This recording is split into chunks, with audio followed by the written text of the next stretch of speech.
سلیمان علیہ الصلاۃ والسلام نے ہدہد کو رپورٹنگ کے لیے بھیجا تھا۔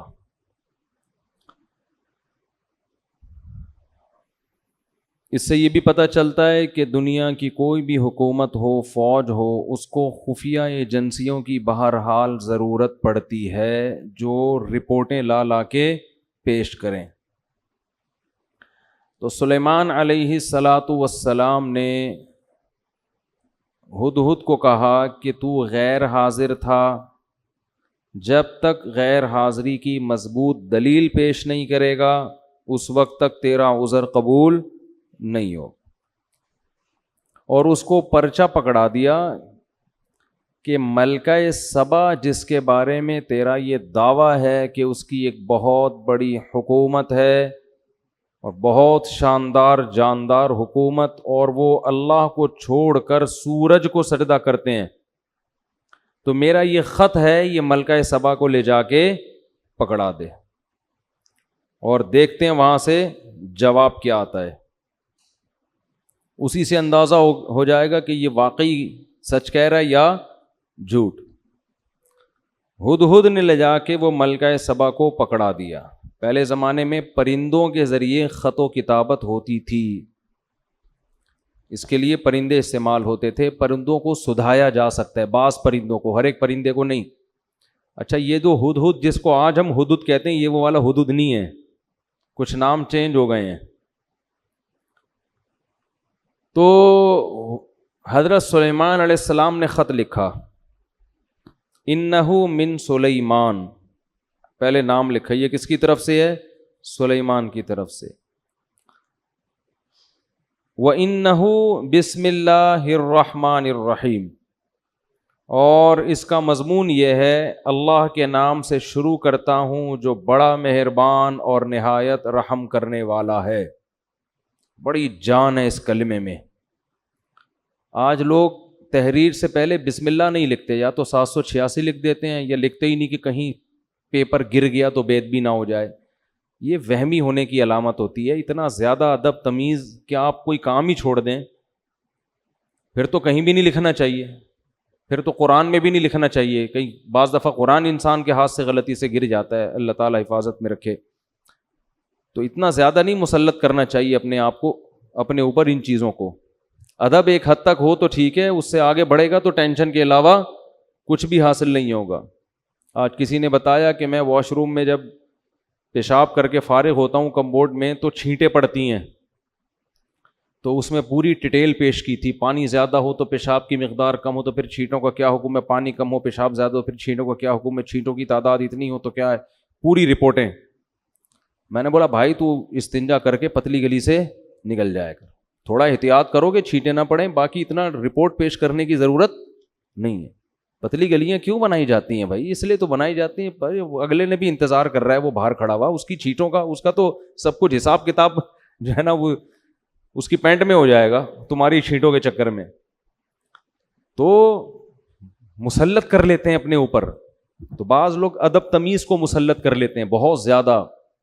اب دیکھو اگلی صف میں لوگ قرآن پڑھتے ہیں، مسجد میں پچھلی صف میں قرآن ہی نہیں پڑھتے بیٹھ کے، اس لیے کہ وہ کہتے ہیں اگلے والے کی پیٹھ ہو رہی ہے۔ کچھ نہیں ہوتا بھائی، اگر ہو رہی ہے تو اب یہ تھوڑی کہ وضو خانے تک کوئی قرآن ہی نہیں پڑھ سکتا بیٹھ کے، تو یہ تو مجبوری ہے۔ جب صفوں میں بیٹھیں گے تو پشت سے بچنا ممکن نہیں ہے، تو کوئی مسئلہ نہیں ہے، اگلی صف میں بھی لوگ قرآن لے کے بیٹھ جائیں، پچھلی صف میں بھی بیٹھ جائیں لوگ لے کے، اس بہانے تلاوت تو کریں گے نا۔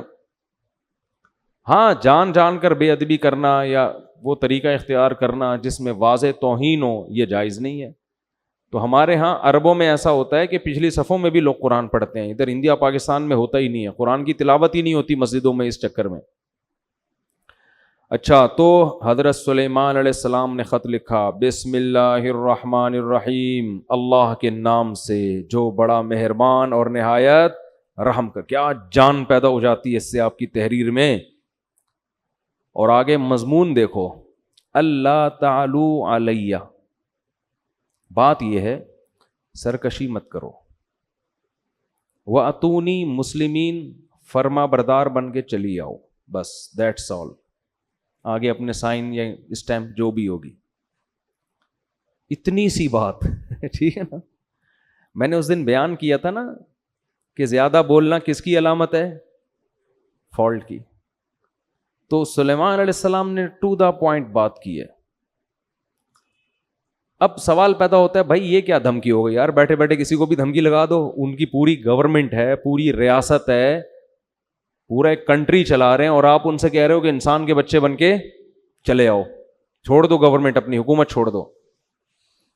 اصل میں سلیمان علیہ السلام نے بسم اللہ الرحمن الرحیم کے لفظ میں میسج دے دیا تھا کہ زمین پہ حکومت کا جو اصل حق ہے وہ اللہ کو ہے,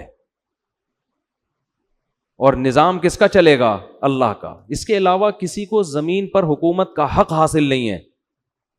ہاں, طاقت کے بلبوتے پر کوئی غلبہ حاصل کر لے تو سامنے والے میں اگر طاقت نہیں ہے تو صبر کرے, لیکن سلیمان علیہ السلام میں پاور تھی تو ان کے ہاں سے طاقت کے زور سے اسلام پھیلائے, تو کفر کس زور سے پھیلائے؟ کیا وہ جلیبیاں کھلا کے پھیلائے, لڈو کھلا کے پھیلائے؟ دنیا میں جتنی حکومتیں بنی ہیں طاقت کے زور سے ہی بنی ہیں.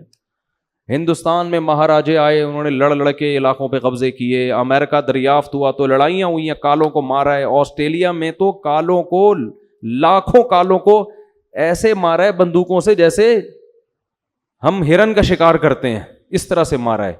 دنیا میں کہیں بھی کوئی گورنمنٹ پاور کے بغیر نہیں بنی ہے. اس کے بعد پھر وہ جمہوری نظام آیا گورنمنٹ بننے کے بعد کہ اب ملک کے حاکم کی سلیکشن کیسے ہوگی. تو اسلام نے کیا حکم دیا, اور اسلام تو طاقت کے زور سے پھیلا ہی نہیں ہے. ایک شخص آپ دنیا میں ایسا نہیں دکھا سکتے جس کو تلوار رکھ کے مسلمان کیا گیا ہو, ایک شخص نہیں دکھا سکتے آپ ایسا.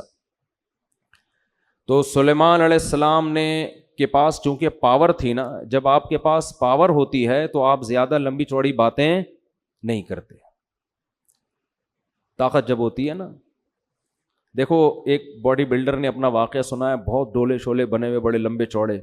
تو ان کا کسی سے پھڈا ہو گیا نا, جس سے پھڈا ہوا اس نے اس باڈی بلڈر کو دیکھا نہیں تھا, بس ویسے ہی لڑنے چلا گیا. گھر ابے تو نے میرے بھائی کو چھیڑا, ابے تیری ایسی کی تیسی. جا کے دروازہ نوک کیا. اب یہ بلڈر مجھے خود اپنا واقعہ سنا رہا ہے. بلڈر کا دروازہ نوک کیا, اس میں تھا باریک سا دبلا پتلا جو نوک کرنے والا ہے. تو بلڈر جب کہتا ہے, مجھے کہتا ہے جب میں گھر سے باہر نکلا نا تو مجھے دیکھ کے نا وہ ایسے غصے میں غضبناک آگ بگولا ہو رہا ہے. مجھے ڈر یہ لگ رہا تھا کہ جتنا اس کو غصہ آ رہا ہے اس کی صحت اتنا غصہ افورڈ نہیں کر سکتی.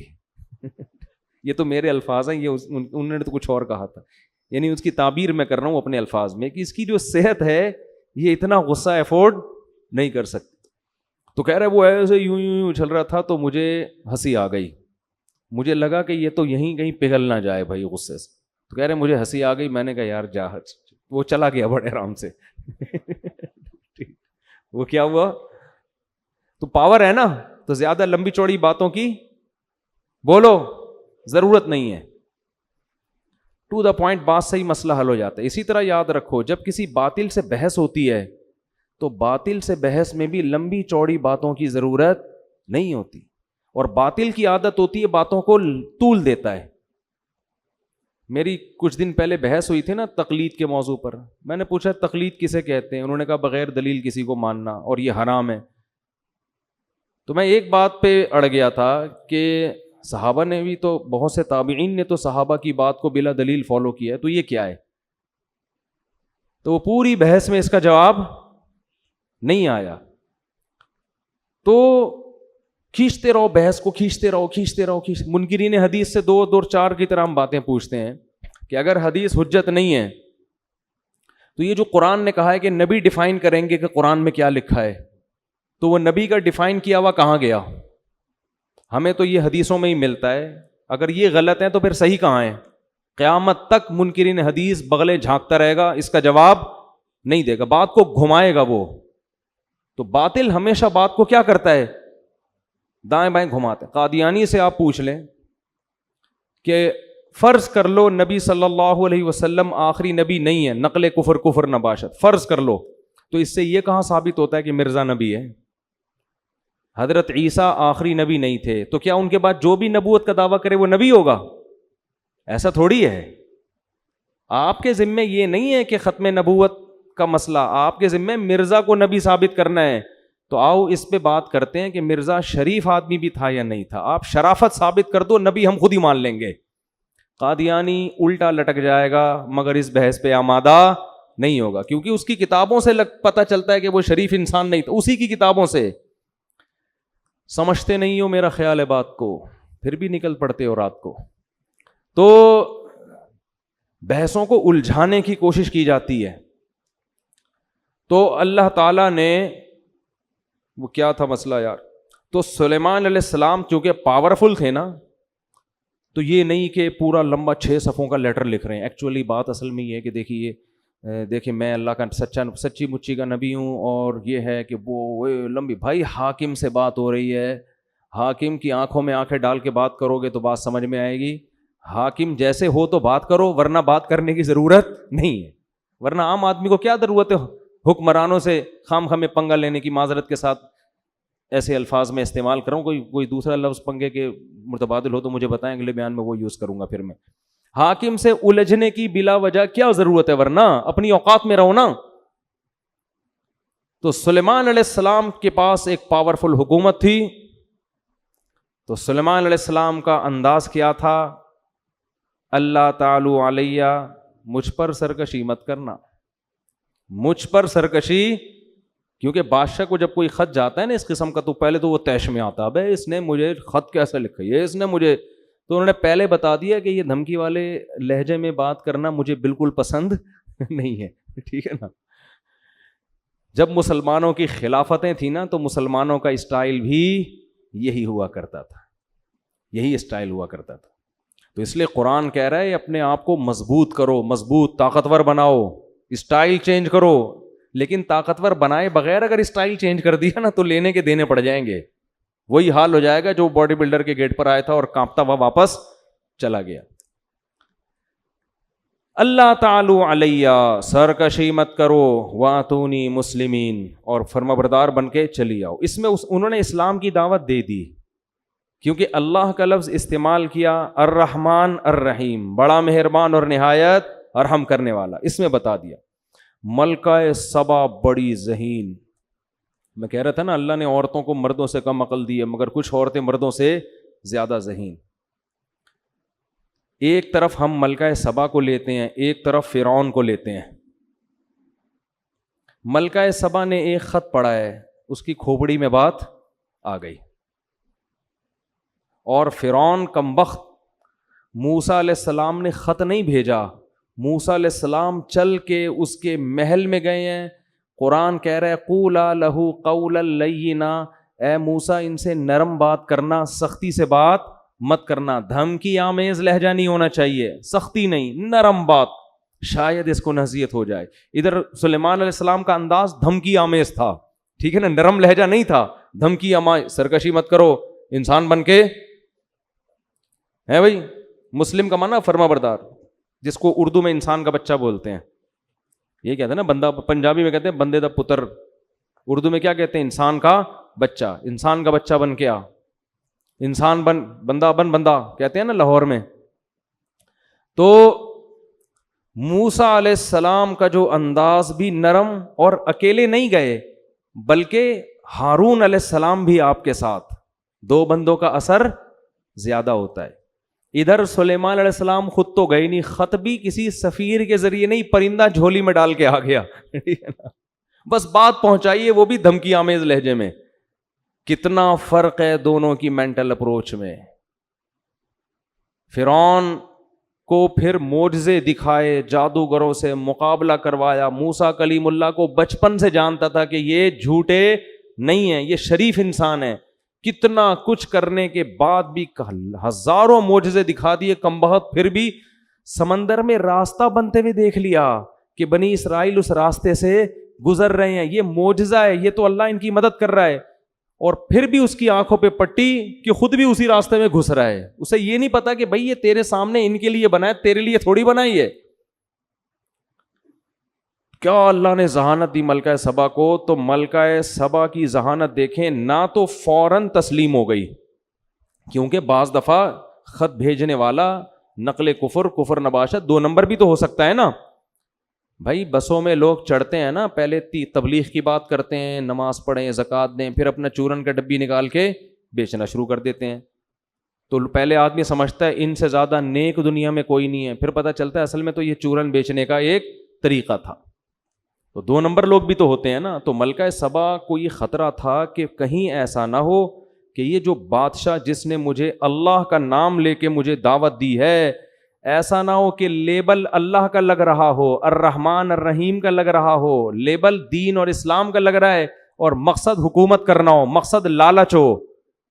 یہ اور زیادہ ذہین ہونے کی علامت ہے. اگر فوراً رسپانس کرتی اچھا میں آ رہی ہوں، خود اس سے کہتی تم چلو میں پیچھے پیچھے آ رہی ہوں، بس تسلیم، یہ بھی بیوقوف ہونے کی علامت. بھائی پہلے تحقیق تو کرو یہ بندہ ٹھیک بھی ہے کہ نہیں ہے.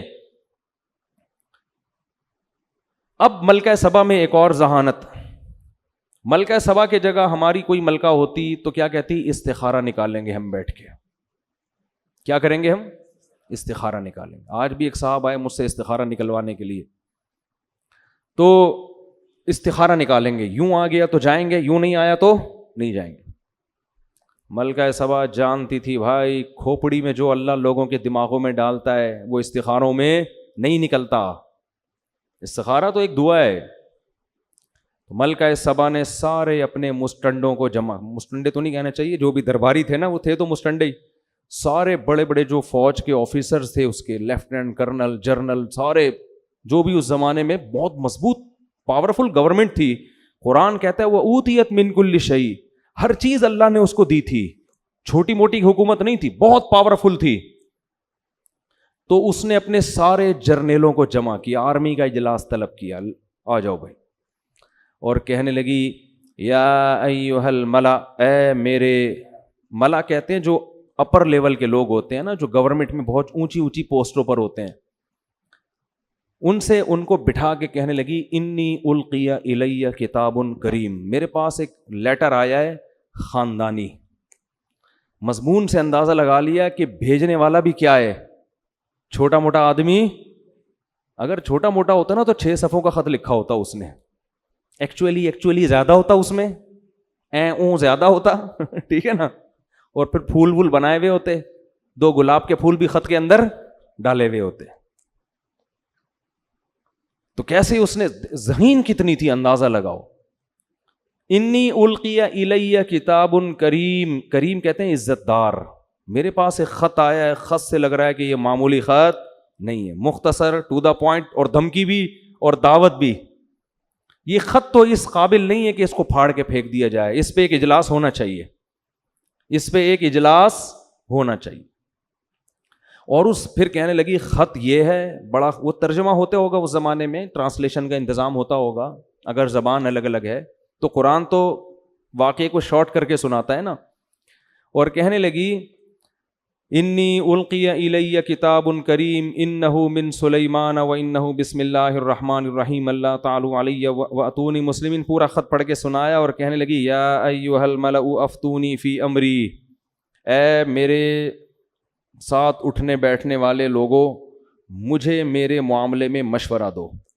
یہ بھی ملکہ سبا کے خاندانی ہونے کی دلیل. مشورے سے فائدہ کیا ہوگا کہ اس کے تمام پہلو سامنے آ جائیں گے، پازیٹیو بھی، جو بھی ہم نے کرنا ہے ان میں ہر چیز کو ہم مشورے میں ڈسکس کریں گے اور اس کے ہر پہلو پہ غور کریں گے، پازیٹیو بھی اور نیگیٹو بھی. تو اس کے بعد ایک رائے قائم کرنا ہمارے لیے آسان.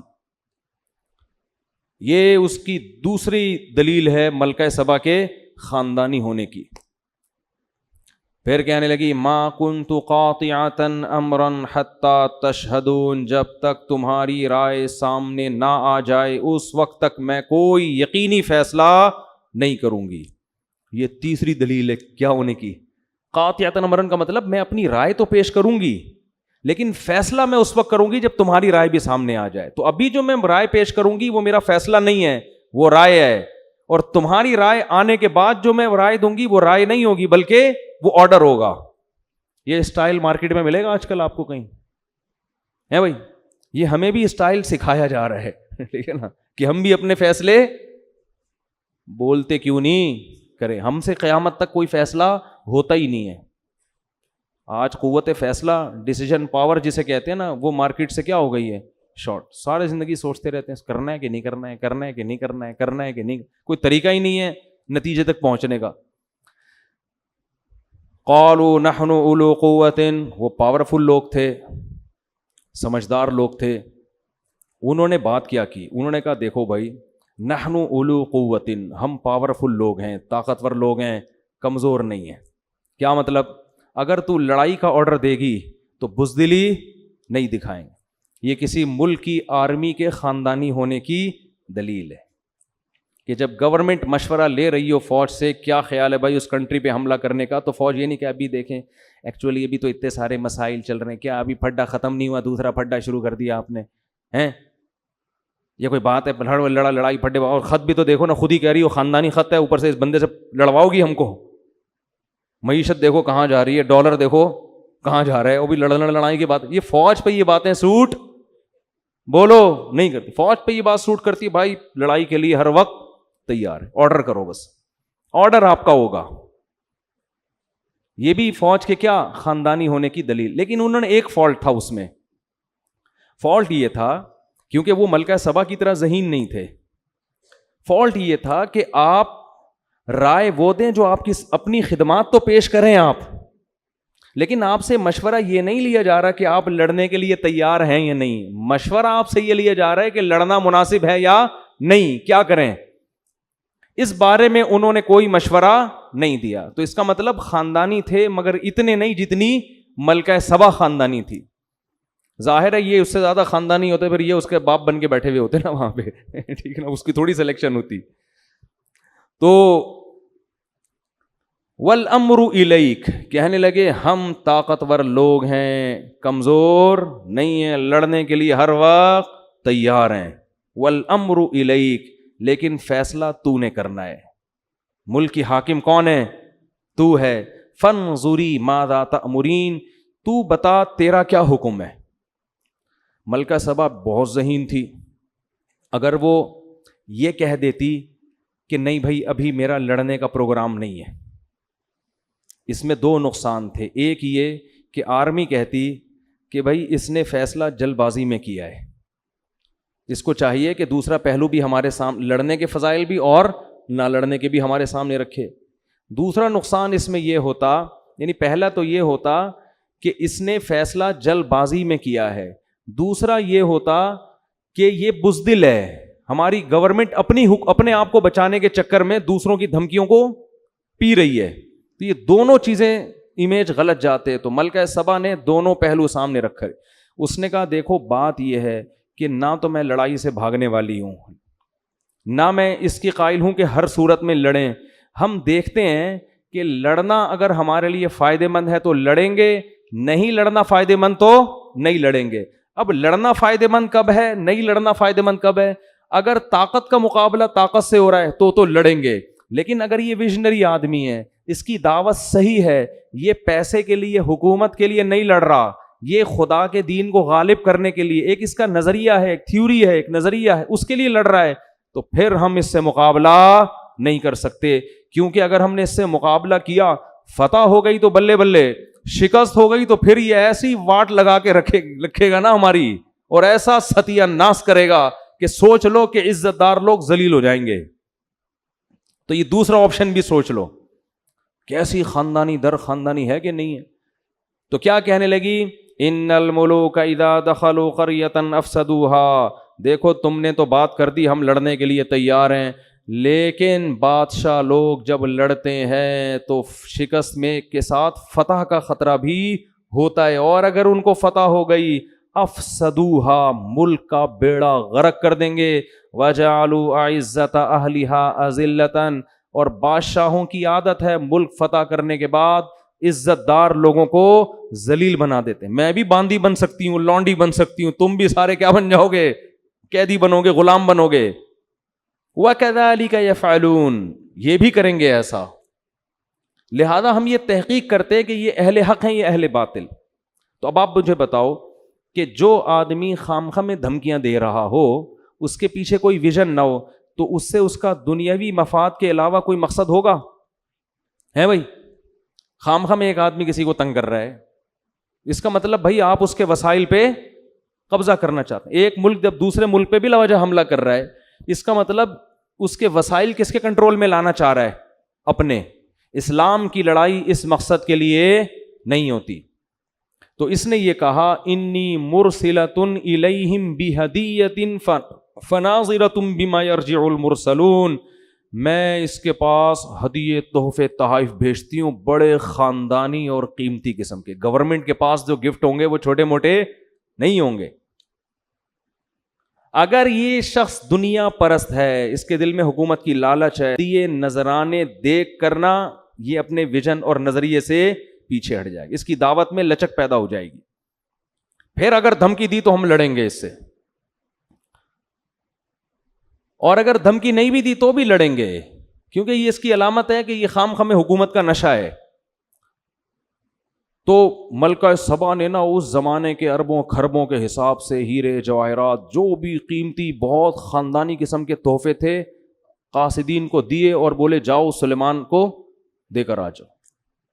حضرت سلیمان کے پاس جب وہ تحفے آئے ہیں, فلما جاء سلیمان, جب وہ تحفے سلیمان علیہ السلام کے پاس آئے, قال اتمدوننی بمال, انہوں نے فرمایا کہ چند ٹکے کے لوگ, تم لوگ میری پیسوں سے مدد کرنا چاہ رہے ہو ہیں بھائی, میری دعوت کا تم نے یہ مطلب لیا ہے, چند ٹکے تو میں اپنی طرف سے لگا رہا ہوں, یعنی اتمدوننی بمال, تم پیسوں سے میری مدد کر رہے ہو,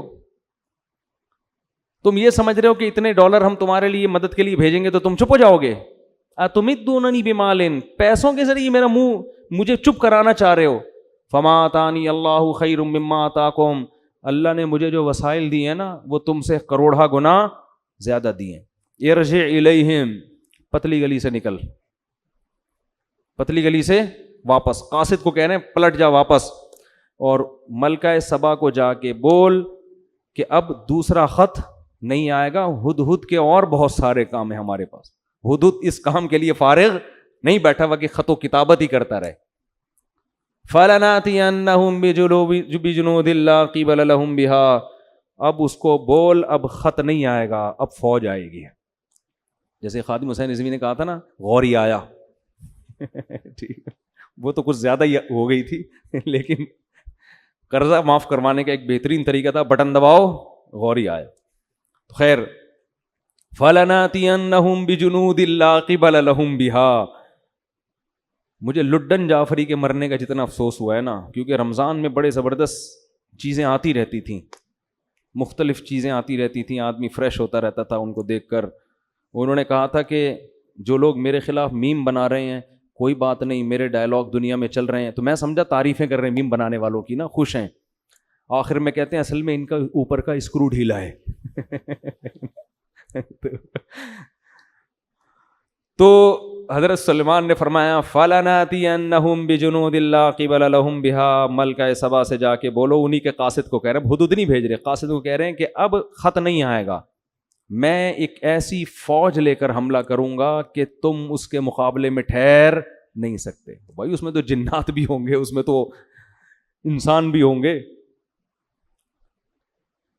اور وَلَنُخْرِجَنَّهُم مِّنْهَا أَذِلَّةً وَهُمْ صَاغِرُونَ, اور ہم ان کو ان کے ملک سے ذلیل کر کے نکالیں گے, اور یہ سب عزت دار لوگ رسوا ہو جائیں گے. پھر ہم اتنے عزت سے نہیں, لڑائی ہوگی تو پھر لڑائی کا انجام تمہیں پتہ ہے کیا ہوتا ہے. تو جب وہ دھمکی پہنچی ہے نا, ملکہ سبا نے دوبارہ مشورہ کیا, انہوں نے بولا بھائی یہ بندہ لالچی نہیں ہے, چلو مذاکرات کے لیے چلتے ہیں سلیمان کے پاس. بات کیا ہے بھائی, یہ نہیں کہ جنگ کے لیے چلتے ہیں, بلایا جا کے بات چیت کرتے ہیں, کیا مسئلہ ہے بھائی, ٹھیک ہے نا. تو قرآن کہہ رہا ہے کہ حضرت سلیمان کو اطلاع مل گئی کہ ملکہ سبا وہاں سے چل پڑی ہے. حضرت سلیمان علیہ السلام چاہتے تھے کہ ملکہ سبا کو ہم نے دعوت دینی ہے, لڑائی کے بغیر ہی کام بن جائے تو زیادہ اچھا ہے نا. اسلام حدیث میں آتا ہے کہ لا تتمنوا لقاء العدو, دشمن سے لڑائی کی تمنا کبھی بھی مت کرو. جنگ اسلام میں کوئی پسندیدہ کام نہیں ہے, کوشش کرو کام جنگ کے بغیر ہو جائے. فرمایا فَإِذَا لَقِيتُمْ فَاصْبِرُوا, ہاں اگر جنگ مسلط ہو جائے تو پھر صبر کرو. وَاعْلَمُوا أَنَّ الْجَنَّةَ تَحْتَ ظِلَالِ السُّيُوفِ, اور یقین کر لو جنت تلواروں کی چھاؤں میں رکھی ہے اللہ نے. کیسی زبردست حدیث ہے. تو حضرت سلیمان بھی چاہتے تھے کہ خام خواہ میں جنگ نہ ہو. اگر بھائی آرام سے یہ مسلمان ہو جاتی ہے تو کیا ضرورت ہے ہمیں جنگ کرنے کی, اور یہ مسلمان ہوگی تو پوری قوم نیچے مسلمان ہو جائے گی. تو سلیمان علیہ السلام نے ارادہ کیا اس کو اپنے کچھ معجزے پہلے سے دکھائیں تاکہ وہ دیکھ کے یقین کر لے کہ یہ انسان کے بس میں نہیں ہے, ان کے ساتھ کون ہے؟ اللہ ہے, اور یہ اللہ کے سچے نبی ہیں. اس کے لیے سلیمان علیہ السلام نے ترکیب یہ سوچی کہ ہم ایسا کرتے ہیں کہ ملکہ سبا کا اتنا بڑا عالی شان تخت, ہیرے جواہرات اس میں جڑے ہوئے اور ٹنوں من اس کا وزن, وہ کسی جن کو ٹھیکہ دو پہلے ہی اٹھا کے لے آئے وہ. تو جب وہ یہاں آ کے دیکھے گی تو حیران ہو جائے گی نا, تو یہ کام تو انسان کے بس میں ہے نہیں. اس زمانے میں جہاز تھوڑی تھے, جو ہوائی جہاز ہیں یہ تھوڑی تھے اس زمانے میں, اور شپ کے ذریعے آنے میں تو کئی مہینے لگ جاتے تھے. اس لیے سلیمان علیہ السلام نے اپنے دربار میں کہا یا ایھا الملأ ایکم یاتینی بعرشھا قبل ان یاتونی مسلمین. ہاں بھائی, تم میں کوئی ایسا بندہ ہے, کوئی ایسی مخلوق بیٹھی ہوئی ہے جو ملکہ سبا کے یہاں پہنچنے سے پہلے, اس کو بھی کئی مہینے لگیں گے یا 1 مہینہ یا 2 مہینہ لگے گا, تو اس کے یہاں پہنچنے سے پہلے کون اس کا تخت اٹھا کے لے آئے گا؟ قرآن کہتا ہے, یہ ظاہر ہے انسان کے بچے کا کام نہیں ہے. قال عفریت من الجن انا آتیک بہ قبل ان تقوم من مقامک. ایک جن کھڑا ہوا. عامل لوگ بڑے خوش ہوں گے, دیکھو جنات کے پاس ایسے اختیارات ہیں, وہ یہ بھی کر سکتے ہیں. جن کے پاس ایسے اختیارات ہوتے ہیں, لیکن جن آپ کے اختیار میں ہوں ایسی کوئی رپورٹ ہمارے پاس نہیں ہے. جن تو بہت کچھ کر سکتا ہے مگر وہ آپ کے مشورے پہ کرے گا ایسا نہیں ہے. اگر کر رہا ہوتا نا تو آپ کی خستہ حالت. میں کہتا ہوں ان عاملوں سے جو کہتے ہیں کہ ہم سنگ دل محبوب کو قدموں میں لا سکتے ہیں, اس کو بولو پٹھان ہوٹل سے تو 2 پراٹھے لا کے دکھا دے جن کے ذریعے. سنگ دل محبوب کہاں سے لائے گا قدموں میں؟ تو جن تو طاقتور ہوتا ہے مگر وہ انسانوں کے کنٹرول میں نہیں ہوتا. تو وہ صرف سلیمان علیہ السلام کے کنٹرول میں تھے. تو جن نے کہا میں, آپ اس کی بات کر رہے ہیں کہ وہ یہاں پہنچے گی پھر تخت آئے گا؟ ارے آپ کی مجلس برخاست ہونے سے پہلے تخت آپ کے سامنے. قرآن کہتا ہے قال الذی عندہ علم من الکتاب. ایک بزرگ بیٹھے ہوئے تھے سلیمان علیہ السلام کی محفل میں. وہ پیغمبر نہیں تھے, امتی تھے. ان کے پاس کتاب یعنی زبور کا علم تھا. اس سے پتہ چلتا ہے بھائی اللہ کی کتاب کا علم بھی کتنی بڑی فضیلت ہے. اللہ فضیلت میں بیان کر رہا ہے جن کے پاس اللہ کی کتاب کا علم. اس لیے قرآن کو سمجھ کے سیکھو. قرآن کا علم ہونا یہ اللہ کی بہت بڑی نعمت ہے. تو وہ نیک تھے, تو انہوں نے کہا سلیمان علیہ السلام سے انا آتیک بہ قبل ان یرتد الیک طرفک. حضرت یہ جن کہہ رہا ہے کہ مجلس برخاست ہونے سے پہلے میں آپ کی پلک جھپکنے سے پہلے حاضر کروں گا. یہ کہا اور تخت سامنے حاضر. نہیں آ رہی بات سمجھ. یہ واقعہ اگر صرف فضائل اعمال میں لکھا ہوتا تو فضائل اعمال کے پہ جو کفر اور شرک کے فتوے لگے ہوئے ہیں ان فتووں میں ایک اور اضافہ ہو جاتا کہ دیکھو انسان کے بس میں تو یہ ہے نہیں, یہ تو شرک پھیلا رہے ہیں. تو یہ واقعہ قرآن میں لکھا ہے. اس سے پتہ چلتا ہے کہ اللہ تعالیٰ بعض مرتبہ کسی بزرگ کے ہاتھ پہ کوئی ایسا محیر العقول کام کر دیتے ہیں جو اسباب کی دنیا میں ممکن نہیں ہوتا. اس کو کرامت کہتے ہیں. یہی کام اگر نبی سے ہو تو اس کو معجزہ کہتے ہیں, بزرگوں سے ہو تو اس کو کیا کہا جاتا ہے؟ کرامت. اور یہ کچھ بھی ہو سکتا ہے. اس میں ہمارا عقیدہ یہ ہے کہ یہ ہاتھ بزرگ کا استعمال ہوتا ہے, کام بزرگ نہیں کر رہے ہوتے. اللہ نے بزرگوں کو ایسے اختیارات نہیں دیے, نہ پیغمبروں کو دیے نہ بزرگوں کو دیے ہیں. پیغمبر کا معجزہ بھی اللہ کی طرف سے ہوتا ہے, پیغمبر کا دخل نہیں ہوتا اس میں. مردوں کو حضرت عیسیٰ زندہ کرتے تھے تو حضرت عیسیٰ نہیں کرتے تھے, بلکہ کون کرتا تھا؟ اللہ کرتے تھے. حضرت عیسیٰ تو صرف کہتے تھے. تو اللہ نے ان بزرگ کے ہاتھ پہ کرامت ظاہر کی. تو اسی طرح فضائل اعمال میں جو درجنوں واقعات لکھے ہیں ان بزرگ نے یہ کر دیا, ان بزرگ, یہ کرامت کے واقعات ہیں. ان کو شرک کہنا اس لیے درست نہیں ہے کہ ان میں ان بزرگ کی طرف مجازی نسبت ہے. حقیقت کون کر رہا ہے؟ اللہ. ہاں, کرامت کا واقعہ اگر مستند کتاب میں لکھا ہو یا مستند ذریعے سے پہنچے تو اس کو مانو. بیان کرنے والا مستند نہیں ہے تو پھر اس کو مت مانو. اب فضائل اعمال میں جو کرامتیں لکھی ہوئی ہیں وہ جن کتابوں سے لی گئی ہیں, وہ کتابیں اگر مستند ہیں تو کرامت کا واقعہ بھی درست, کتابیں مستند نہیں ہیں تو کرامت کا واقعہ درست نہیں ہے. اور دوسری بات یہ کہ جو لوگ فضائل اعمال کے خلاف کلپ بناتے ہیں ان سے کہو اصل کلپ تو اس کتاب کے خلاف بننا چاہیے جس کتاب سے فضائل اعمال نے وہ کرامت لی ہے. اس کتاب کے خلاف کوئی کلپ بنانے کے لیے تیار نہیں ہے, کیونکہ وہ کتابیں بڑے بڑے محدثین کی لکھی ہوئی کتابیں ہیں, اور محدثین کو برا بھلا کہیں گے تو لوگ ان کو جوتے ماریں گے, تو اس لیے انہوں نے فضائل اعمال کو پکڑا ہوا ہے. نہیں یار یہ سمجھ میں میرا خیال ہے بات. تو یہ خیانت ہے بہت بڑی کہ جو اصل کتاب ہے اس کو تو کچھ نہیں کہہ رہے, ٹھیک ہے نا, اور جہاں جو نقل کر رہے ہیں اس کو کہہ رہے ہیں یہ فضائل اعمال اور فضائل صدقات میں شرک بھرا ہوا ہے. تو ان کو شرک کی ڈیفینیشن ہی پتہ نہیں ہے. تو ان بزرگ نے کیا کہا. اب یہاں ایک اور لوگ سوال کرتے ہیں کہ یہ کرامت تو صحابہ کے ہاتھ پہ ظاہر نہیں ہوئی جو فضائل اعمال میں لکھی ہوئی ہیں, یہ تو نبی کے ہاتھ پہ یہ معجزہ نہیں ہوا, تو بزرگ کے ہاتھ پہ کیسے ہو گیا؟ اس کا مطلب بزرگ صحابہ سے بھی افضل ہیں. تو یہی سوال ہم یہاں کریں گے کہ سلیمان علیہ السلام تو تخت کو سیکنڈوں میں لا نہیں سکے, لیکن مجلس میں بیٹھے ہوئے بزرگ نے کہا اور تخت سامنے حاضر. تو کیا ہم یہ کہہ سکتے ہیں کہ وہ بزرگ حضرت سلیمان سے افضل ہو گئے؟ نہیں. کرامت کے صدور سے کوئی شخص دوسرے سے افضل نہیں ہو جاتا. کرامت تو اللہ کی طرف سے ایک اکرام ہے بزرگ کا کہ دیکھو میں اس پہ خوش ہوں اور اس کے ہاتھ پہ میں کیسی چیزیں ظاہر کر دیتا ہوں. یہ اس کی علامت نہیں ہے کہ اس وقت دنیا میں سب سے افضل یہی ہے. اور یہ بھی ممکن ہے کہ ایک پیغمبر کے ہاتھ پہ وہ معجزہ ظاہر نہ ہو جو کسی امتی کے ہاتھ پہ کرامت ہو جائے, یہ بھی عین ممکن ہے. باقی افضلیت کا تعلق اعمال سے ہے, کرامتوں سے نہیں ہے. کون افضل ہے سب سے؟ جو شریعت پہ سب سے زیادہ چلتا ہے, تو وہ تو پیغمبر سب سے زیادہ چلتے ہیں نا. اور علماء کہتے ہیں امتی کے ہاتھ پہ کرامت کا ظاہر ہونا یہ پیغمبر ہی کے فضیلت کی دلیل ہے, اس لیے کہ اس امتی کو یہ مقام اس پیغمبر کی امت کے امتی ہونے کی وجہ سے ملا ہے. وہ جو بزرگ تھے نا جنہوں نے کرامت ظاہر کی اور تخت فوراً لے آئے, تو اصل میں یہ فضیلت سلیمان علیہ السلام کی تھی. وہ بزرگ سلیمان علیہ السلام کو فالو کرتے تھے, اسی وجہ سے تو یہ انعام ملا نا ان کو. اسی وجہ سے حضرت سلیمان اس بزرگ کا شکریہ نہیں ادا کر رہے, بلکہ جیسے ہی تخت حاضر ہوا ہے تو کہہ رہے ہادہ من فضل ربی, یہ میرے رب کا مجھ پر فضل ہے. نہیں آ رہی بات؟ کیا مطلب؟ گویا یہ میرا معجزہ ہے کہ میرے امتیوں کے ہاتھ پہ ایسا کچھ ہو رہا ہے, تو یہ ان کا نہیں, یہ کس کا کمال ہے؟ یہ کمال اللہ نے مجھے دیا ہے کہ مجھے فالو کرنے کی وجہ سے ان کو ایسے انعامات ملے ہیں. تو فضائل اعمال اور صدقات میں جو بزرگوں کی کرامتیں لکھی ہوئی ہیں وہ محمد صلی اللہ علیہ وسلم کی فضیلت کی دلیل ہیں کہ اللہ نے سید الانبیاء کو اتنا اونچا مقام دیا کہ سید الانبیاء کو فالو کرنے والوں کے ہاتھ پہ اللہ نے ایسی ایسی کرامتیں ظاہر کی ہیں. تو اس سے پیغمبر کا مقام کم نہیں ہو رہا, بلکہ پیغمبر کا مقام اونچا ہو رہا ہے کہ ان کی امتیوں میں پچھلی امتوں سے بھی زیادہ بڑی بڑی کرامتیں صادر ہوئی ہیں. نہیں آ رہی میرا خیال ہے بات سمجھ میں؟ تو سلیمان علیہ السلام نے کیا کیا؟ وہ ان بزرگ نے کہا کہ میں آپ کی پلک جھپکنے سے پہلے کیا لے آؤں گا؟ تخت سامنے. یہ کہا اور تخت سامنے, کیونکہ پلک تو جھپکنے میں تو سیکنڈ لگتے ہیں.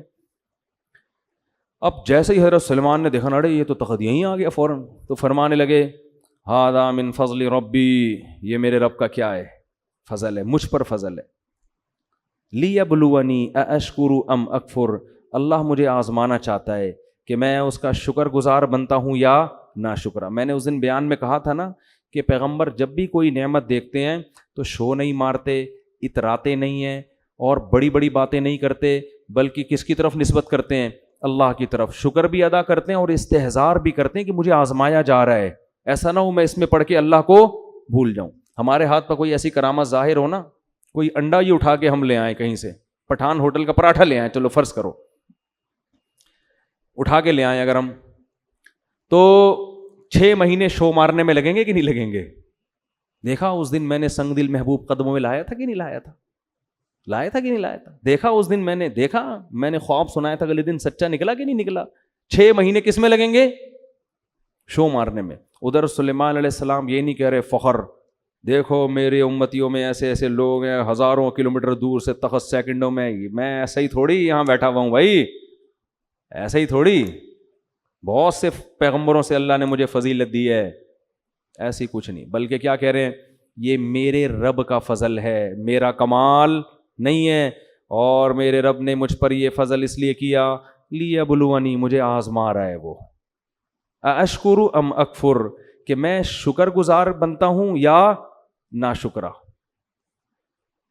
آگے کہنے ومن شکر فانما یشکر لنفسی، دیکھو جو شکر کرتا ہے اپنے خود ہی فائدہ ہوگا اس کا، اللہ کو کوئی فائدہ نہیں ہے.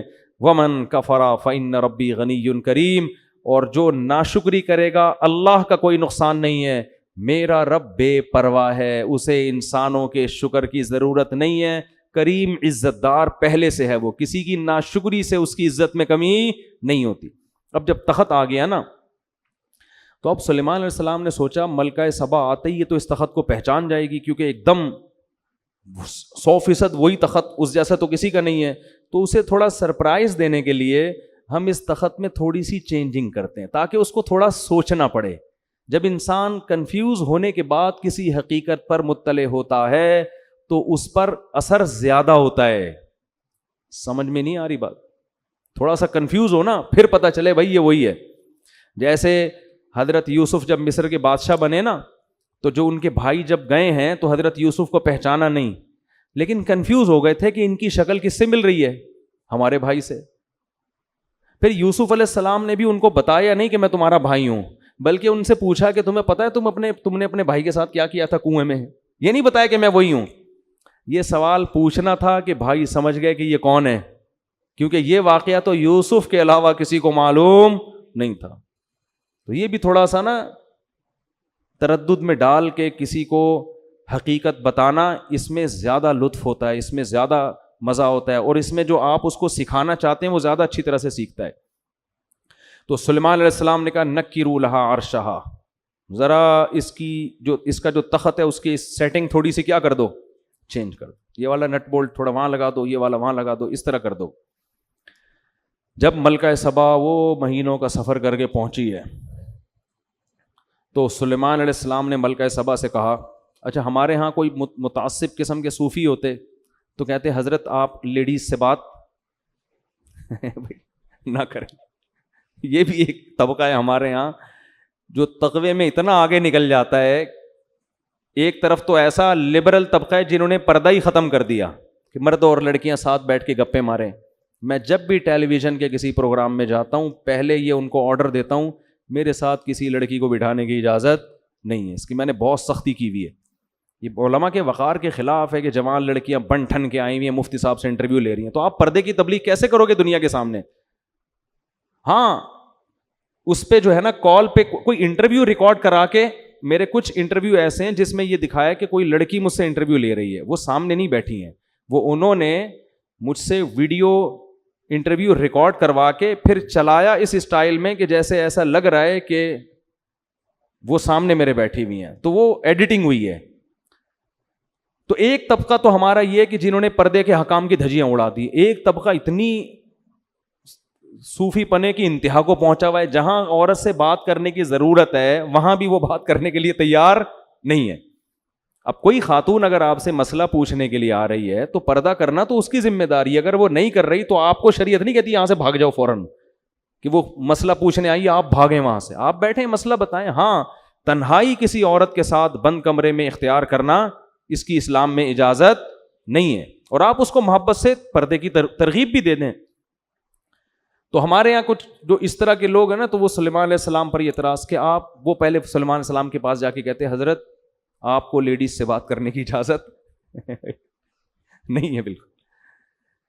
تو لیکن پیغمبر تھے کون بولتا. تو سلیمان علیہ السلام نے جب دیکھا کہ ملکہ سبا آئی تو سب سے پہلے اس سے سوال پوچھا اہا کذا عرشک، یہ تخت آپ ذرا دیکھیں بتائیں کہ کیا آپ کا جو تخت ہے اسی ٹائپ کا ہے یا نہیں ہے. تو وہ بڑے حیران ہو گئی کہ یار بالکل اسی جیسا لگ رہا ہے لیکن 100% وہ ہے بھی نہیں. تو کہنے لگی قالت کأنہ ہو، ایسا لگ رہا ہے کہ یہ وہی ہے، یعنی وہ ہے تو نہیں لیکن ایسا لگ رہا ہے کہ گویا کہ یہ وہی ہے. پھر کہنے لگی کہ بڑا کمال آپ نے کیا کہ اسی جیسا تخت ہدہد کی رپورٹوں کے ذریعے اس نے کہیں لا کے نقشہ بتایا ہوگا اور آپ نے اسی جیسا تخت بنا لیا، کیونکہ اس کے تو وہم و گمان میں بھی نہیں کہ سیکنڈوں میں یہ تخت وہاں سے اڑ کے یہاں آ سکتا ہے. لہذا وہ کہہ رہی ہے کہ کمال ہے بھائی، اسی جیسا تخت آپ نے کیسے بنا لیا. وَأُوتِينَا الْعِلْمَ مِنْ قَبْلِهَا وَكُنَّا مُسْلِمِينَ، ہمیں پتا تھا کہ آپ کو اللہ نے جو ٹیکنالوجی دی ہے اور وسائل دیے ہیں اس کا ہمیں اندازہ تھا، لیکن ایسا اندازہ کہ ایسا خاندانی تخت بنا لو گے یہ کھوپڑی میں نہیں آتا، اور ہم پہلے سے مان چکے ہیں آپ کی صلاحیتوں کو، مسلمین مان چکے ہیں، یہ تو اس کے تصور میں ہی نہیں کہ یہ وہی ہے. قیل لہ ادخل الصرح، حضرت سلیمان علیہ السلام نے فرمایا کہ اب اس محل میں آپ داخل ہو جاؤ. تو محل کا فرش حضرت سلیمان نے ایسا خاندانی بنایا تھا نا، ایسی ٹیکنالوجی استعمال ہوئی تھی کہ وہ فرش دیکھنے میں پانی لگتا تھا، کہ پانی ہے جو جس میں لہریں بن رہی ہیں، اتنا شیشے کا چمکدار. تو وہ جو ہے نا اس نے کیا کیا، فلما رأتہ حسبتہ لجۃ. اچھا اس سے یہ بھی پتہ چلتا ہے کہ اللہ نے اگر آپ کو وسائل دیے ہیں تو اچھا گھر بنانا، اچھا ڈیکوریٹ کرنا، گھر کو، لائف اسٹائل کو ذرا لگژری بنا لینا، یہ شریعت کے خلاف نہیں ہے. کوئی صوفی وہاں پر ہوتا، نالائق ٹائپ کا صوفی، وہ پہلے تو حضرت سلمان کے ملکہ سبا کی اس سے بات چیت پر اس کو اعتراض ہوتا، ایک آپ نامحرم سے بات کیوں کر رہے ہیں آپ، ٹھیک ہے نا. دوسرا اعتراض اس کو یہ ہوتا کہ یہ کیا ہے بھائی، یہ کیا ہے تخت مخت، آپ نے بھی تخت بنایا ہوا، آپ کا اتنا عالی شان تاج ہے، اور یہ آپ نے اتنے خوبصورت فرش بنائے ہوئے ہیں، ٹائلیں لگائی ہوئی ہیں فرش کے اوپر، اور ایسا خاندانی فرش کے دیکھنے میں کیا لگ رہا ہے، پانی لگ رہا ہے. اس زمانے میں ایسا شیشہ بنا لینا کہ پانی لگے، وہ تالاب لگے، یہ کیا بھائی، آپ کو تو ایک جھونپڑے میں رہنا چاہیے، ایک پرانے سے بوسیدہ کپڑا پہن کے اللہ اللہ کرنا چاہیے، یہ کیا بھائی. جب اللہ نے وسائل دیے ہیں تو یہ بھی بولو ٹھیک، اور جب نیت اچھی ہو تو اور زیادہ ٹھیک. نیت کیا ہے بھائی، دنیا پہ جو روب اور دبدبا پڑے گا وہ جھونپڑے دیکھ کے نہیں پڑے گا، وہ اسی دنیا کا اسٹائل یہی ہے. لینڈ کروزر میں کسی کے ہاں رشتہ لینے جاؤ فوراً ملے گا، گدھے پہ بیٹھ کے جاؤ گے کیا خیال ہے، ملے گا؟ تو جب رشتہ نہیں ملتا بھائی گدھے پہ بیٹھ کے جانے میں، تو کوئی حکومت آپ سے کیسے تسلیم ہو جائے گی آپ کے سامنے؟ وہ لے کے میدان میں جا رہے ہیں لڑنے کے لیے. تو اسی وجہ سے ہمارے نبی نے بھی اس کا بڑا اہتمام کیا ہے. جب کوئی وفد ہمارے نبی سے ملنے آتا تو آپ اپنے لباس کو چینج کرتے، اچھا لباس پہنتے، اپنے بالوں میں کنگھی کرتے. اور پھر جو دوسرے ملکوں میں آپ سفیر بھیجتے نا مذاکرات کے لیے، ان کی پرسنالٹی بڑی زبردست تھی. جتنے سفیر نبی صلی اللہ علیہ وسلم نے دوسرے ملکوں کے لیے بھیجے ہیں، ان میں مفسرین کہتے ہیں دو چیزیں قدر مشترک تھیں. ایک ان کی پرسنالٹی، خوبصورت بہت تھے، قداور تھے. دوسرا بلاغت بہت تھی، بات کرنا جانتے تھے، آواز اچھی تھی، بات بہت اچھی، کیونکہ اس سے بڑا اچھا میسج جاتا ہے. اب کسی ایسے آدمی کو بھیج دیا جو ہکلا رہا ہے وہاں جا کے، ہے بھائی، یا اس کی پرسنالٹی نہیں ہے، تو اس سے امیج اچھا نہیں پڑتا.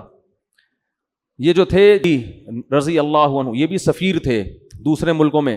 یہ اتنی پرسنالٹی، اتنے خوبصورت تھے کہ حضرت عمر نے اپنے دور خلافت میں ان پر مدینہ آنے پر پابندی لگا دی، اور کہا اگر مدینہ آئیں تو چہرہ ڈھانپ کے آئیں، کیونکہ بہت سی عورتوں کو ان کو دیکھ کے فتنہ ہونے لگا تھا. یعنی مدینہ آتے نا تو جن عورت کی ان پہ نظر پڑتی اس کے بارے میں خطرہ ہوتا کہ یہ کوئی ان پہ فریفتہ نہ ہو جائے، عاشق نہ ہو جائے. ایسی خوبصورت پرسنالٹی نبی نے روم اور کسرا کے بادشاہوں کے لیے رکھی ہوئی تھی، ان کے پاس بھیجتے تھے. تو جب محل میں داخل ہوتے ہوں گے اور نبی کا پیغام پہنچاتے ہوں گے تو وہ غور سے سنتا ہوگا کہ نہیں سنتا ہوگا. تو دنیا اسباب کا ہے نا. ہاں دوسری طرف حضرت بلال بھی ہیں. حضرت بلال کو آپ صلی اللہ علیہ وسلم نے سفیر نہیں بنایا لیکن مؤذن بنایا. ان کو بتایا کہ تمہارے قدموں کی آہٹ کہاں سنتا ہوں میں؟ جنت میں. تو شکل کی وجہ سے آخرت میں کوئی وہ نہیں ہوگا، لیکن دنیا کا اصول یہ ہے کہ دنیا میں یہ چیزیں ویلیو رکھتی ہیں، اور نبی نے بھی ان چیزوں کا خیال کیا ہے. دیکھو ہمارے یہاں آرمی میں اصول کیا ہے کہ ISSB کلیئر کرنے میں بندے کی پرسنالٹی بھی دیکھی جاتی ہے. یہ انگریز کا بنایا ہوا قانون ہے جو بڑا ٹھیک قانون ہے کہ بھائی جو آفیسر ہوگا نا اس کا کم از کم اتنا قد ہونا چاہیے. وجہ کیا ہے کہ آفیسر کی پرسنالٹی نہیں ہے، پرسنالٹی اس کے ماتحت کی ہے، تو ماتحت بولے گا میرے سے تو 3 فٹ تو میرا فوجی آفیسر تو 3 فٹ کا تو آفیسر ہے میرا، میں اس کو 1 ٹھڈا ماروں یہ 6 کلابازی کھا کے وہاں گرے گا. وہ اطاعت نہیں کرے گا. اطاعت انسان ہمیشہ کس کی کرتا ہے؟ جو آپ سے برتر ہو. یہ انسان کی نیچر ہے. تبھی تو عورت کو حکم دیا ہے کہ اس کا نکاح اس سے برتر میں ہونا چاہیے، اس سے کمتر میں یہ اسلام کا حکم ہے کہ عورت کا نکاح اس کے پیرالل یا اس سے افضل میں ہو، اس سے کمتر میں نہ ہو، کیونکہ شوہر سر کا تاج ہے، وہ عورت اس کی اطاعت کرے گی۔ اگر عورت یہ کہے گی کہ یہ تو مجھ سے بھی کمتر ہے تو وہ اس کو اپنا سر کا تاج نہیں بنائے۔ اگر پی ایچ ڈی لڑکی کی شادی دوسری کلاس میں بھاگے ویسے کر دیں گے، میٹرک میں بھاگے ویسے کر دیں گے، تو وہ لڑکی ذہنی طور پر اس کو اپنا میاں بولو نا نہیں مانے گی۔ بے جوڑ کی شادی، تبھی تو پھر طلاقیں ہو رہی ہیں۔ یا تو وہ پھر کوئی اس میں کوئی ایسی خوبی ہو جو اس کے عیب کو چھپا دے، میٹرک فیل ہے، بھاگا ہوا ہے، لیکن کوئی دوسری خاصیت اس کے اندر بہت زیادہ ہے، تو کوئی نہ کوئی ایسا خوبی ہو جو اس کے عیب کو کی تلافی کرے۔ اگر عیب ہی ہیں پھر وہ جوڑ کی شادی نہیں ہے۔ تو اس کے اسلام نے بھی ان چیزوں کا بڑا حکم دیا ہے۔ لوگ سمجھتے ہیں بس اسلام پر عمل کرو تو بس چھوڑ دو دنیا کے سارے اصول، مکھنچوؤں کی طرح زندگی گزارو، ایسا نہیں ہے۔ تو خیر جلدی سے میں بات کو سمیٹ کے ختم کرتا ہوں۔ کیا بات چل رہی تھی پتہ نہیں کہاں سے کہاں پہنچ گئے ہم۔ تو وہ سفیروں کا نا، ہاں، تو وہ ملکہ سبا کو حضرت سلیمان نے کہا یہ تخت، یہ جو ہے نا یہ فرش، اس پہ آؤ، محل میں داخل ہو۔ تو ملکہ سبا نے کہا یار یہ تو پانی ہے، تالاب ہے یہاں، اس میں کیسے چلوں گی؟ تو کشفت عن ساقیہا، اپنی جو بھی شلوار تھی، جو بھی ازار تھا، جو بھی ساڑی تھی، کچھ بھی ہوگا، ساڑیاں تو نہیں پہنی ہوں گی، ظاہر ہے ملکہ ہے، شاہانہ لباس ہی ہوگا نا، تو جو بھی لباس تھا اس نے اپنے پائنچے اوپر کر لیے تاکہ میرے پاؤں کپڑے گیلے نہ ہو۔ حضرت سلیمان قیل لها ادخل الصرح فلما رأته حسبته لجة وكشفت عن ساقيها قال انه صرح ممرد من قوارير۔ تو حضرت سلیمان نے کہا یہ پانی نہیں ہے، یہ تالاب نہیں ہے، یہ شیشے کا بنا ہوا فرش، ڈیزائن ایسے کیا گیا ہے دیکھنے والا اس کو تالاب سمجھتا ہے۔ اب یہاں ملکہ سبا نے کہا بھائی یہ خدا کا پیغمبر ہے، ابھی اس نے مجھے تخت دکھا دیا وہاں سے یہاں، اور یہ ایسا فرش تو دنیا میں کسی کا باپ بھی نہیں بنا سکتا۔ اس نے یہ نہیں کہا مجھے پتا ہے، یہ دل میں سوچا ہوگا۔ لوگ پھر کہہ رہے تھے یہ باپ کا لفظ کہاں ہے قرآن میں، دکھاؤ بھائی۔ تو ہمارا بھی تو کچھ اسٹائل ہے نا بات سمجھانے کا، ہم آج کے زمانے کے لحاظ سے سمجھائیں گے نا۔ تو ملکہ سبا نے کہا بھائی یہ تو ممکن واقعی اللہ کے سچے پیغمبر ہیں، ان کے پاس وسائل کی کمی نہیں ہے۔ تو فوراً کہنے لگی قال ربی انی ظلمت نفسی۔ اب دیکھو حضرت سلیمان سے خطاب نہیں کر رہی، اب کس سے خطاب کر رہی ہے؟ اللہ سے۔ یہ بھی اس کے خاندانی ہونے کی دلیل، کیونکہ ان کو یقین آ گیا کہ یہ سب کچھ یہ نہیں کر رہے، اللہ کر رہا ہے مجھے سمجھانے کے لیے کہ تو غلط دین پہ چل رہی تھی۔ توبہ کی اور کہنے لگی ربی انی ظلمت نفسی، اے اللہ آج تک میں نے سورج کو سجدہ کر کے اپنی جان پہ ظلم کیا ہے۔ وَأَسْلَمْتُ مَعَ سُلَيْمَانَ لِلَّهِ رَبِّ الْعَالَمِينَ۔ یہ ایسا خاندانی جملہ ہے، اس سے آپ کو پتا چلے گا بھائی ایکسٹرا آرڈینری ذہین تھی۔